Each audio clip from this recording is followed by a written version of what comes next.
Olá! No domingo, os brasileiros voltaram às urnas para escolher em segundo turno quem seria presidente da República para os próximos 4 anos. E nessa terça, o Congresso Nacional retoma seus trabalhos. Aqui no plenário do Senado, a análise que é feita obrigatoriamente como fica o Brasil depois das eleições de 2014. Quais são os horizontes para 2015? E é essa pergunta que nós também vamos estar fazendo aqui no programa Argumento para ouvir esses agentes importantes da história política brasileira, que são os senadores. Ao meu lado, o senador Rubem Figueiredo, que responde para nós. Primeiro de tudo, senador, muito obrigada pela sua presença. É sempre um prazer atendê-lo.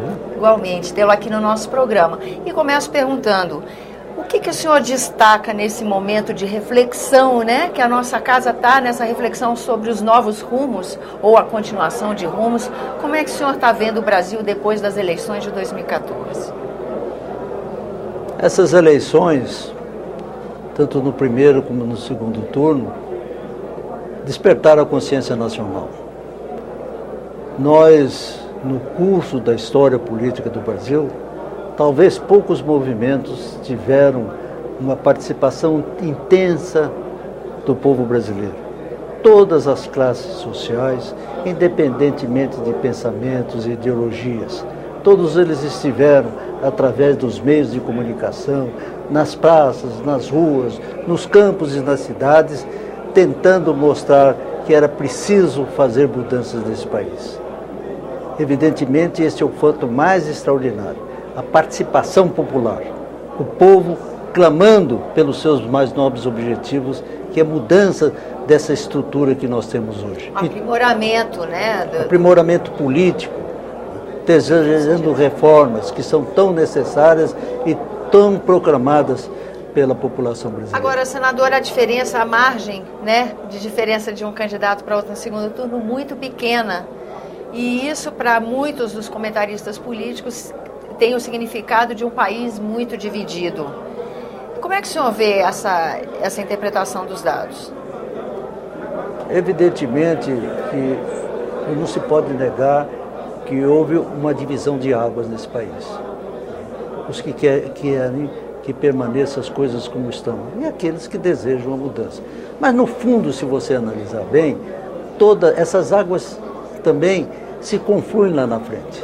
Todos nós desejamos que o país se restabeleça dessa precária saúde que ele tem hoje. Esse é o grande objetivo e a grande lição para os vitoriosos, sobretudo. Mas as oposições também não perderam. Pelo contrário, elas demonstraram substância, coerência de ideias e desejo fremente de participar do processo político do país. O senhor acha que para 2015, a partir de agora, porque de uma certa maneira também há a interpretação de que finalizadas as eleições, como a reeleição da presidenta Dilma, há também a partir de agora o início de uma nova fase, um novo ano do calendário político. Partindo desse pressuposto, o senhor acha que essa polarização que a gente viu nas urnas, nós também vamos ver embates tão intensamente polarizados quanto vimos nas urnas aqui no plenário da Casa? Eu acredito que haverá, em razão desse clamor popular, de participação intensa dele pelas reformas, em todos os sentidos, desde a primeira, que é mais necessária, a reforma política, como as demais, é claro que nós vamos ter embates muito sérios aqui no Congresso. A começar para a análise dessa proposta da senhora Presidente da República, que deseja convocar o povo brasileiro para um referendo. Sobre esse assunto, eu tenho uma opinião diferente. Eu acho que o que a Presidente deve fazer é encaminhar ao Congresso Nacional, que representa o pensamento diverso da opinião brasileira, né, que ela mande para cá propostas objetivas sobre o que realmente ela deseja. Né? E nós aqui no Congresso vamos analisá-la e do resultado disso estabelecer um chamamento da população através do referendo, que é um instrumento, inclusive, constitucional. Esse ano nós tivemos 2 iniciativas, essa de suscitar a possibilidade de consulta popular direto, né? Como a criação de conselhos populares. São medidas, são valores defendidos pela presidenta Dilma Rousseff que nem sempre encontram eco aqui na casa. O senhor acha que lançar a mão de várias frequentes consultas populares e a construção desses conselhos populares é uma forma que enfraquece o Congresso Nacional? Eu creio que isso abala as prerrogativas do Congresso Nacional. Aqui é a casa dos debates, aqui é a casa das discussões de todos os temas de interesse da nação brasileira. Tudo deve desembocar aqui. Todas as pretensões de todos os poderes, sobretudo da opinião pública. A decisão deve ser do Congresso Nacional. Essa proposta da senhora presidente, me parece que ela tem um conteúdo ideológico que procura desnaturar a função do Congresso Nacional. Portanto, eu preferiria sinceramente que a senhora presidente mantivesse um diálogo mais permanente com o Congresso Nacional, levando as suas proposições. E aqui nesta casa o que se deseja realmente é que o Brasil encontre os seus verdadeiros caminhos, mas caminhos através das veias democráticas. Senador, como é que fica o trabalho da oposição a partir de agora?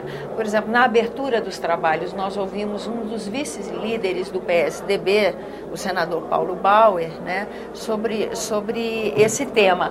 A oposição está mais legitimada a partir do resultado da urna? Isso vai trazer mais conteúdo, mais densidade, vamos dizer, para o trabalho da oposição aqui na casa? O senhor acha que o que muda depois das urnas, nesse sentido?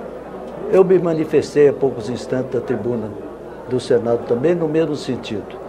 O nosso candidato, o senador Aécio Neves, ao saudar a presidente eleita, ele disse que as oposições estavam prontas para colaborar com o governo na solução dos problemas magros das nações que nos afligem. Nunca foi sentido do PSDB, pelo menos para o PSDB, uma oposição radical, como o PT fez no passado, do pior, quanto pior, melhor para eles, evidentemente. É claro que nós estamos abertos ao diálogo. Eu disse no meu discurso, inclusive, que eu não senti no pronunciamento da senhora Presidente da República o desejo de diálogo com as oposições. Ela falou que gostaria de falar com todos os segmentos da sociedade brasileira, mas não mencionou em nenhum instante, nem no dia que ela agradeceu a sua vitória, nem ontem na entrevista que ela deu às televisões. Ela não falou, não mencionou em um instante sequer as oposições. Isso tem um valor político. Isso tem um valor político, mas não é por isso que nós vamos nos afastar da presidente no desejo de abertura, conversar a respeito, até porque hoje nós temos autoridade. Metade da população brasileira nos acompanhou com as nossas propostas e ela não pode deixar de nos ouvir. Bom, e manter-se assim coerentes e coesos também aproxima da sociedade essa oposição, na sua opinião? Na minha opinião, o quê? Estreito laço entre a sociedade e a oposição, porque depois de 2013 a classe política estava em um momento de repensar o seu trabalho a partir do descontentamento que nós vimos nas ruas.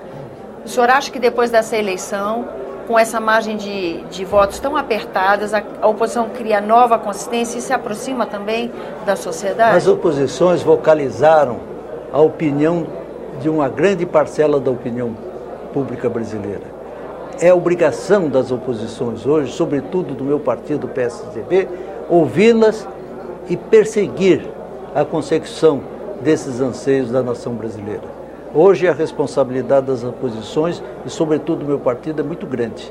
E eu não tenho dúvida que sob a liderança de Aécio Neves, aqui no Senado da República, na Câmara dos Deputados, nas Assembleias Estaduais, nas Câmaras de Vereadores, o PSDB estará pronto para defender as causas que o povo brasileiro levantou nas ruas nessas últimas eleições. Senador, muito obrigada pela sua presença aqui no nosso programa. Muito obrigado. A você que nos acompanha também, muito obrigada pela atenção. Esse é o programa Argumento, eu sou Tânia Horman e você pode enviar críticas e sugestões ao nosso trabalho entrando em contato com o número de telefone de ligação gratuita ou mesmo endereço eletrônico que estão disponíveis aí na sua tela. Até a próxima.